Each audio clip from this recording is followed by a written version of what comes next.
Frugalsim videos are powered by JRollon systems.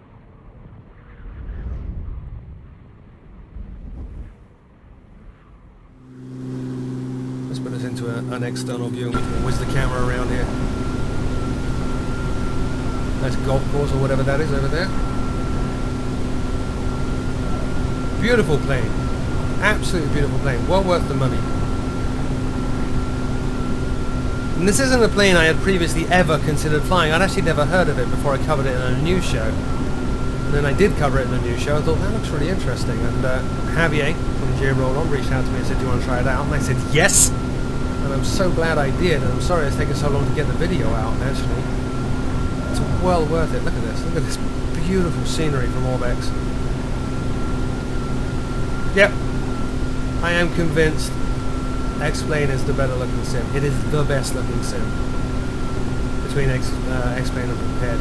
And there's me. See my little shadow dot down there? Very, very cool. Is this RAF Oddiham? It might be, actually.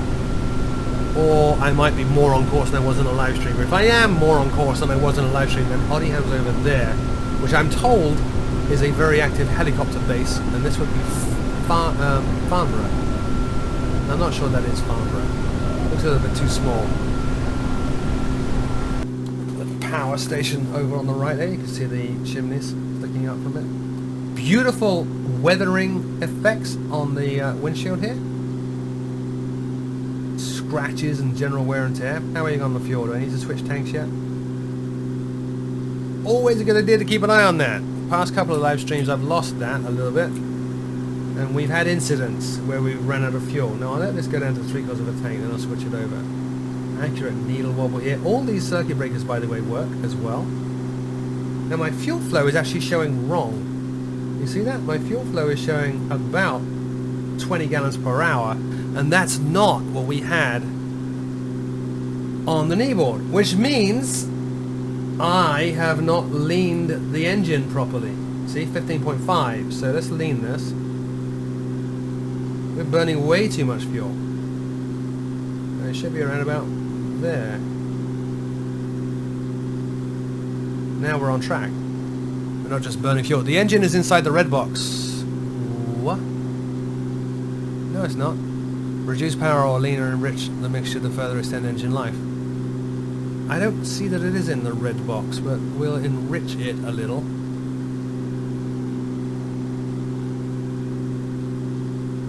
Where am I red? Center of the head temperature is green, oil temperature is green, oil pressure is green. Manifold pressure could drop a little.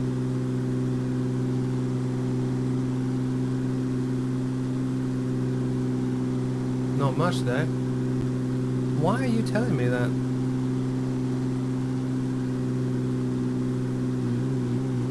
It really wanted it lean. Man, I had to massively lean the engine there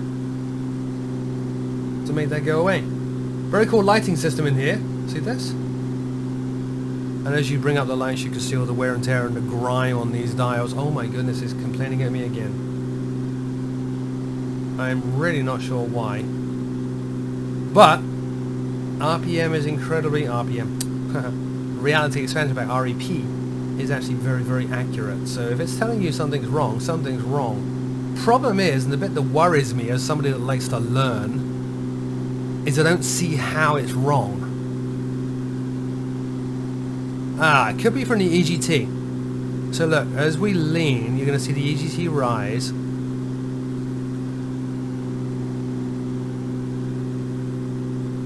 I see, so we want to bring that down to about here.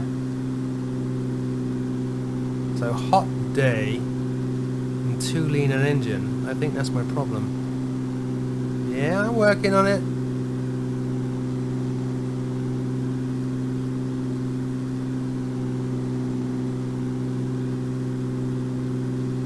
There. So we are burning more fuel than we wanted to, or more fuel than standard performance charts would show that we should be, but that's okay. We have plenty of fuel. We're not damaging the engine at this point. Nearly down to 3/4 of a tank here, so let's go switch over to that right tank. So fuel boost pump on. And switch. them off. 3 miles to go to Compton, then we're going to be turning to head to Goodwood, and at that point we actually need to climb, because we'll be heading in a easterly direction, so we need to climb up to 3,500 feet. So let's turn the autopilot off. I'll take control at this point. Autopilot can come off. We will put this on nav and altitude, and when that turn comes up, we'll do it by hand. You can feel actually the tanks are a little unbalanced now because the aircraft is leaning quite a bit into the wind there. Beautiful, absolutely beautiful. Alright, we have a turn coming up to 155 in 7 seconds. Let's dial this around to 155. There. And it wants that turn now. And we'll increase the power and start climbing up to 3,500.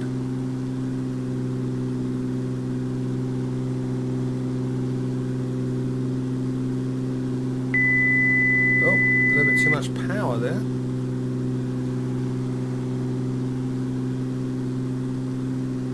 Oh, and I'm really messed up with the trim on this now. There, I think I've got it again.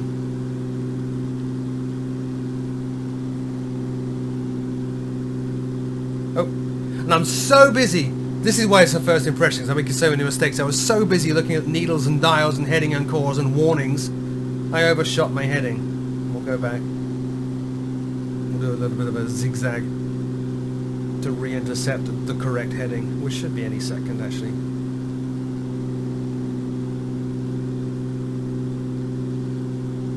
But again, that's one of the cool things about this aircraft. It's such a handful. It's absolutely brilliant.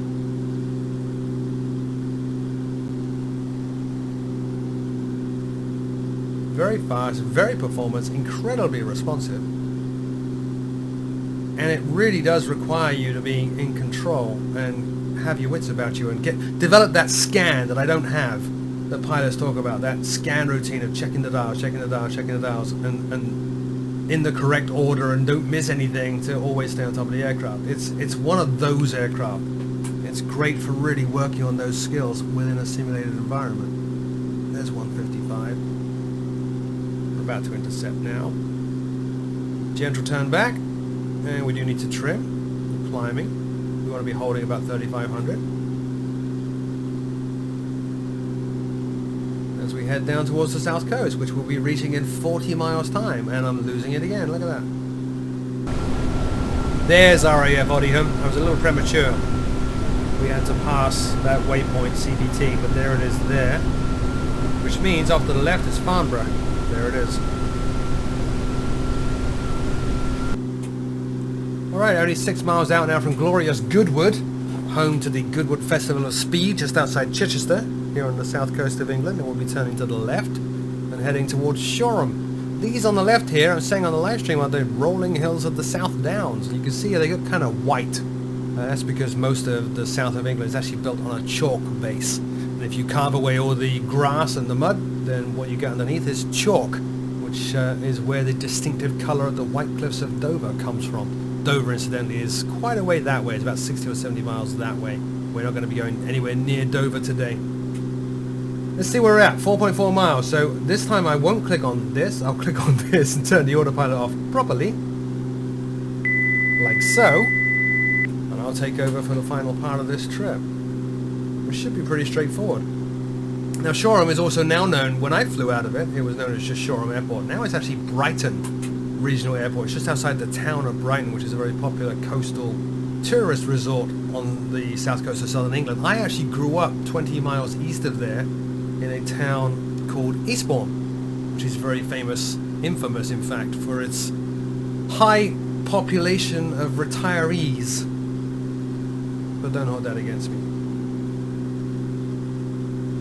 2.4 miles to go. That's the English Channel ahead of us, incidentally, which means France is just over there. And if we look to the right, you can just about make out the Isle of Wight over here, which means Southampton is just down there as well. England's not very big. Alright, we're turning to 093. Let me turn this around now. 2, 1, now. So around we go. Step on the ball.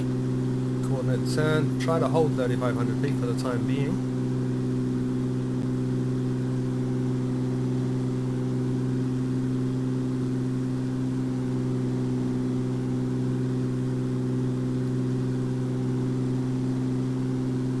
We have 17 miles to go until we reach Shoreham. Now the approach to Shoreham, it has a couple of runways. The main one kind of runs north-south, and the approach is going to be out over the English Channel. So as we approach it, we'll go downwind, fly out to sea, turn back and land. That's the plan anyway. The cool thing with sceneries as well like this, Orbex, True Earth, Great Britain South, or any Ortho XP based scenery, because really Orbex's True Earth Great Britain South is based on Ortho for XP, is how difficult it is to see things. It's actually very hard in real life in aircraft to actually spot where the runway is, except at night when it's lit up like a Christmas tree. But in normal operation, it's actually not the easiest thing in the world to do. And you get that out of scenery packs like this, particularly an X-plane that has that atmospheric scattering and hazing off in the distance, adding to the realism of everything. Right, back up to 35 now. You'll notice I do have the checklist open already. So for our descent, we're going to go mixture set, or mixture's going to go rich in our case. Check the flying instruments, check the engine instruments, and then start our descent. We're not going to bother with radios today, we're not using air traffic control.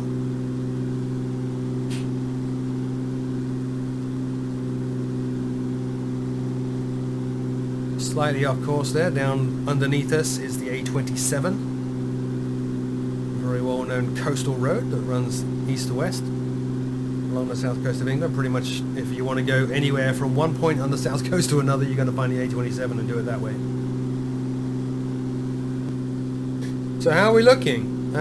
Fuel pressure is good. EGT is good. RPM is 24. Manifold pressure is quite low at this point, which it should be. Oil pressure is in the green. Cylinder head temperatures are in the green. Oil temperature is in the green. Fuel, we've got an imbalance. We're going to switch over to the right-hand tank fairly soon.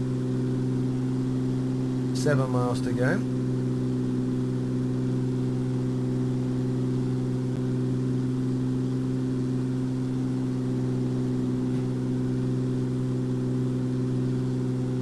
Coming on down now to 2,800 feet. We'll keep on descending. Just trimming the aircraft for the descent. And we'll switch over to the right tank now. Whoops. So, boost pump on. Switch it on over. We'll leave the boost pump on, so we're about to enter the downwind. I'm blown around a little bit there.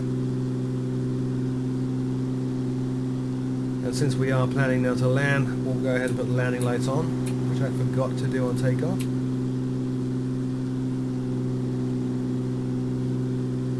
Five miles to go. Fairly sure that is the runway up ahead of me. Here. Could be wrong. Coming down on 2,000 feet.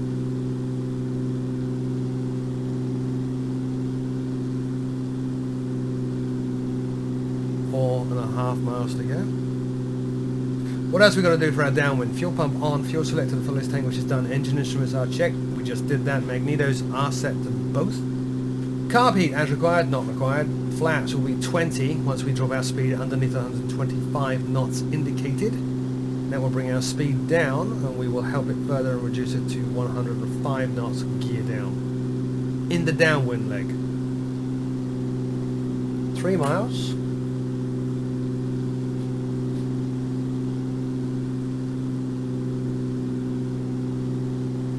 $1,800 feet. Yep, I'm fairly sure that's it right there.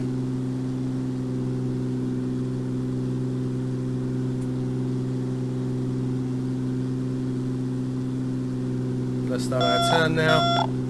Put our flaps down, as we just discussed, to about 20 degrees. I am getting a warning about being a little bit too fast, but it's okay. There's 20 degrees. Let the speed come down to about 105 knots, and we will level off at 1,500 feet.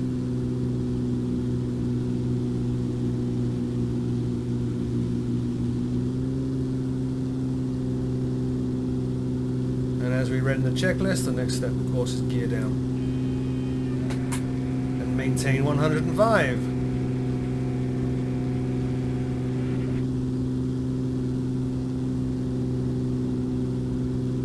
A little less power. Now the gear is down and the flaps are down. We're not going to get that horrible beeping sound if I start to slow down more, which is good.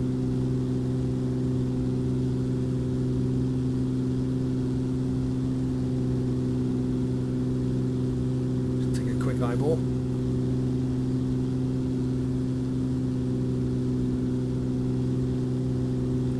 Slightly off course here.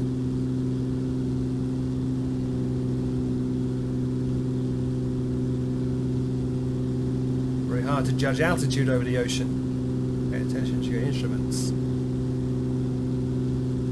Autopilot is off.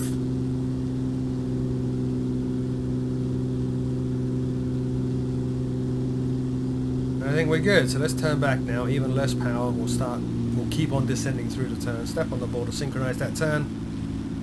Let the aircraft descend a little bit more. Try to hold 30 degrees of bank. Oh. As we slow down here, the aircraft's getting very, very bumpy. A little bit too little speed. I should have kept an eye on that. There's the runway. More flaps now. We'll go to about 30 degrees. We're on final. And the cool thing with xplane is it has a wonderful replay feature, so hopefully I don't mess this up. But even if I do, afterwards we can take a look at a replay. A little bit too high according to the VASI lights there. We want 95 knots, which we've currently got actually. We're just a little bit too high. Let's bring the power off, and as that speed drops we'll manage the speed without pitch.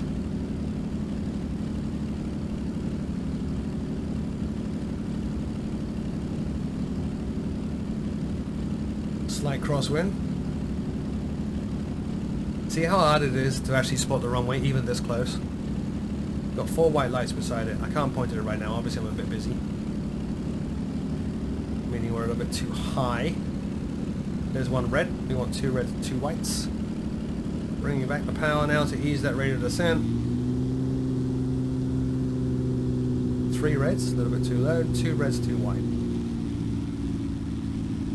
Again, slight crosswind, which is always fun, so much fun in xplane because it does aerodynamics so well.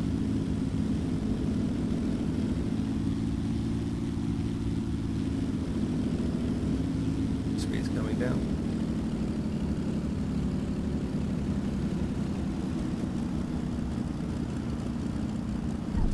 And we're down. Oh, and there's my oversensitive rudder pedals. Oh my god. Let's get off the grass. It's a really good landing. Ruined by horrible control after touchdown. How embarrassing. I'm going to leave that in. I'm not going to edit it out. It's a first impressions. That's probably only the second landing I've ever done in this. But what we will do now is we'll go out to that replay view. Oh my god, that was terrible. And I'll pop the outside. Here. Actually nearly scraped the wing, I think, as well. There we go. Let's run it from there. Oh, I've even got a cover now on the aircraft. What the heck is going on? So that's a bit of a bug. We're actually landing with everything hanging out, which is somewhat awkward. Yeah. So it doesn't like the replay mode. Okay, we get it.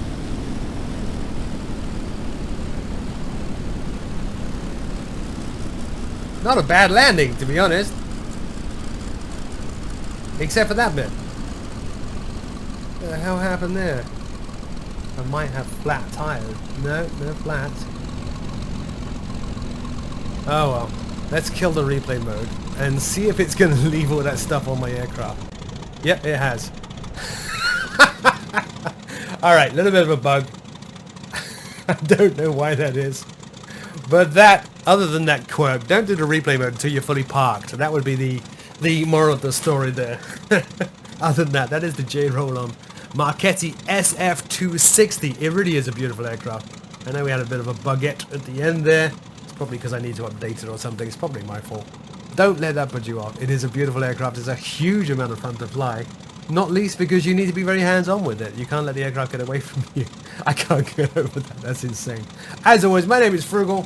Thank you so much for watching. Until next time, I'll see you all very soon.